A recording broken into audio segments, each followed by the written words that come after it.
Hey everyone, welcome back to the channel. In today's video, I'm going to show you exactly how to open Google Sheets right on your Windows 10 or 11 laptop. Whether you're just starting with Google's free spreadsheet tool or you're making the switch from another program, by the end of this tutorial you'll know step by step how to quickly launch a brand new blank spreadsheet in Google Sheets. No confusion, no time wasted. Alright, let's dive right in. First things first, you'll want to open up your preferred web browser. This could be Chrome, Edge, Firefox, whatever you usually use is totally fine. Once your browser is open, go ahead and create a new tab. You can do that by clicking the little plus sign at the top or by pressing Ctrl and T on your keyboard. It's a small thing, but starting fresh with a new tab helps you stay organized and makes the next steps really clear. Now in this new tab, let's navigate over to Google. Just type google.com into the address bar at the top and hit enter. It'll load up the classic Google homepage we all recognize. This is your starting point for getting into the world of Google's apps like Sheets. Once you're on Google's homepage, take a look up in the top right corner.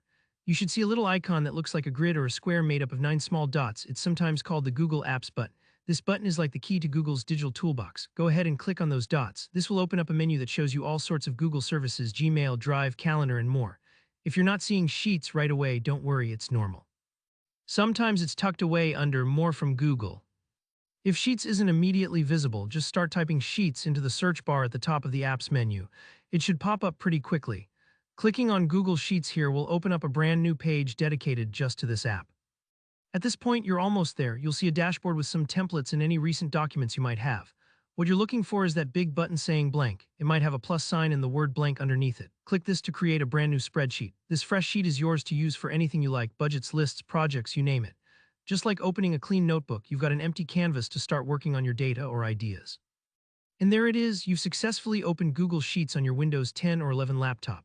If at any point you felt lost, don't stress. Sometimes the Google Apps grid moves things around or the Sheets icon might be further down the menu. Just make sure you're signed into your Google account and take a moment to look around if things aren't exactly where I described. That's all there is to it. If you found this tutorial helpful, please hit the like button. If you ran into any hiccups or if you've got other questions about using Google Sheets, drop a comment below. I love hearing from you and I'm here to help. And if you want more easy step-by-step tech tutorials, don't forget to subscribe to the channel. Thanks for watching and I'll see you in the next video.